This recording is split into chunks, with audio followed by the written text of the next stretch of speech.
Bello, la soddisfazione. Sono venuto via adesso dal villaggio olimpico e stamattina ero a vedere il curling e ieri lo slittino. Stiamo parlando di tre cose che fino a poco tempo fa non esistevano. Al posto del villaggio c'era una spianata d'asfalto, il palazzo dove si gioca a curling era in condizioni pietose, c'erano le ruspe e la pista di bob era abbandonata non so quanto.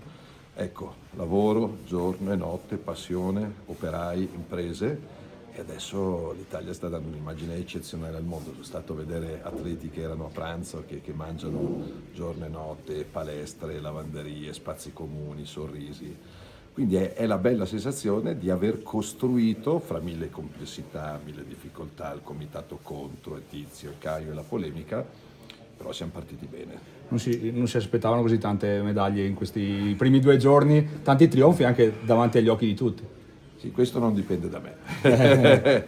Però sì, una partenza incredibile. Poi ho conosciuto alcuni di questi ragazzi, adesso ero appunto a complimentarmi con i ragazzi del curling che hanno appena vinto 7-6 e poi lo sci e poi il pattinaggio. Bello, lo slittino, emozionante. E poi sentire tanti atleti, come mi è capitato ieri, stranieri, a dire questa pista di bob è eccezionale. Questo villaggio rispetto ad altri villaggi, non voglio fare polemiche con le Olimpiadi precedenti, però è un'altra storia, è un'altra comodità.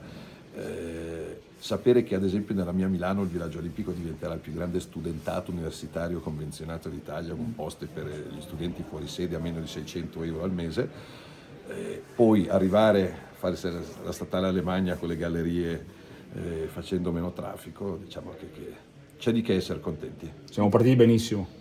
Sì, poi spero che ragazze e ragazzi facciano il massimo. Diciamo che in questi primi giorni un numero di medaglie come quello che abbiamo visto non si era assolutamente mai visto, però diciamo che l'appetito viene mangiando. Quindi Cortina comunque dopo 70 anni è tornata a essere centro del mondo. Bellissimo, non solo Cortina perché questa è la prima Olimpiade diffusa, Sì. quindi Cortina, Milano, Verona per le Paralimpiadi con l'arena rimessa a nuovo, Bormio, Livigno. Ieri mi ha emozionato Anterselva per il biathlon, un muro umano di 14.000 spettatori e poi lo sci di fondo, lo snow a Livigno, quindi Predazzo, Tesero, 22.000 chilometri, che per il ministro dei trasporti è un'ansia, perché ovviamente diciamo che io ogni mattina guardo il meteo e vedo com'è la situazione sulle strade, però è un'ansia che ne vale la pena.